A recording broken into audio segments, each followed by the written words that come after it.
ঈদের ছুটিতে বাড়ি যাচ্ছি, এটা হচ্ছে অন্যরকম একটা অনুভূতি।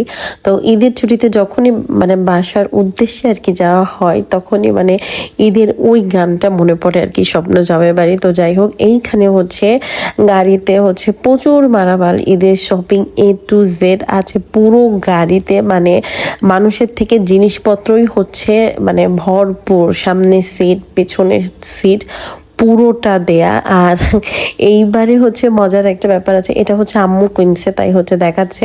বাট এইবার মজার একটা ব্যাপার হচ্ছে মানে 3টার সময় আর কি বের হয়েছি, মানে বাড়ির উদ্দেশ্যে আর কি যাওয়ার জন্য 3টার দিকে বের হয়েছি। 3টার দিকে বের হয়ে একদম মানে বেলা থাকতে থাকতে, এখানে আমি হচ্ছে চুড়ি পরে আর কি ভিডিও করতেছিলাম।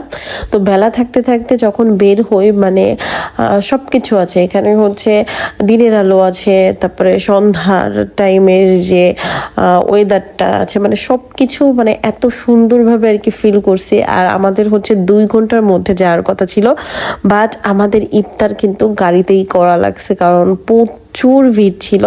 আর এইখানে হচ্ছে এটা নাকি নিক্সন চৌধুরীর আর কি মসজিদ করা, এখানে এই মসজিদটার অনেক সুনাম শুনেছি, কারণ মসজিদটা নাকি পাকিস্তানি স্টাইলে, এটা দেখার ইচ্ছা ছিল।